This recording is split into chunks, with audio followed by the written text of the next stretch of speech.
For project number 3, I was assigned the trial of Dr. Samuel A. Mudd. While I was researching, I found a quote by Dr. Stephen Maraboli that I feel like sums up Mudd's feelings during his trial. The only thing that makes life unfair is the delusion that it should be fair. So, who was Samuel A. Mudd? Samuel A. Mudd was a slave owner who grew tobacco and worked as a surgeon in Maryland during the Civil War. He was born on December 20th, 1833 in Charles County, Maryland. He attended Georgetown College and then went on to graduate from Baltimore Medical College, which is now known as the University of Maryland. He started practicing medicine in 1856.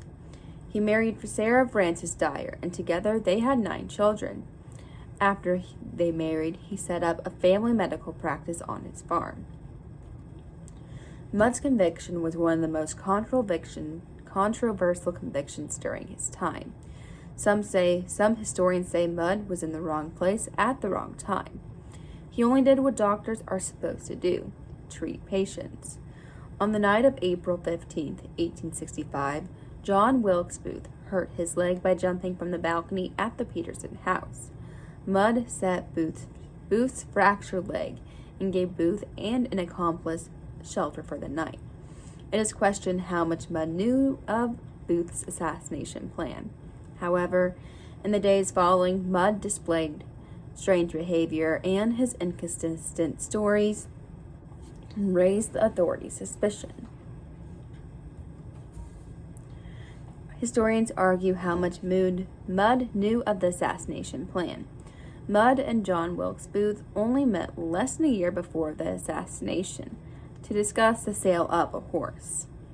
1 month later, Mudd, Booth, John Stewart, and Louis Weechman shared drinks at a local hotel.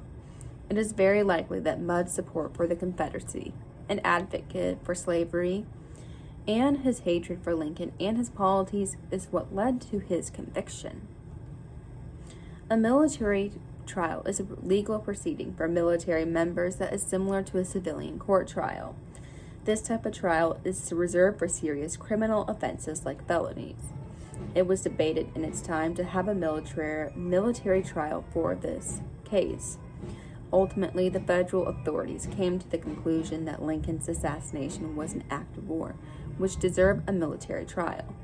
Dr. Samuel A. Mudd was charged with the crime of treason and conspiracy. The trial lasted from May 9th to June 30th in 1865 in Washington, D.C. The chief defense lawyer was General Thomas Ewing, and the chief prosecutor was Judge Advocate Joseph Holt.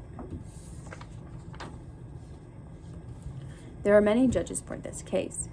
They included Lieutenant Colonel David Kleinman, Brevet Brigadier General James Aiken, Brigadier General Robert Foster, Brigadier General T.M. Harris, Major General David Hunter, Brigadier General Alvin Ho, Brevet Major General August Coutts, Brevet Colonel C.H.H. Tompkins, and Major General Lew Wallace. Mudd was one of 8 people found guilty in the conspiracy. Out of the 8, 4 were hanged. Mudd was spared from hanging by a single vote and was then sentenced to life in prison to Fort Jefferson. In 1865, Mudd attempted to escape Fort Jefferson but failed. He was then assigned to work in the prison's carpentry shop. Throughout his short sentence, Sarah Mudd wrote letters to President Andrew Jackson, asking to have her husband released. In 1867, the yellow fever epidemic reached the prison. Mudd's leadership skills and ability to treat sick patients helped earn him his pardon. He was finally pardoned on February 8, 1869. Mudd passed away on January 10, 1833, in Waldford, Maryland.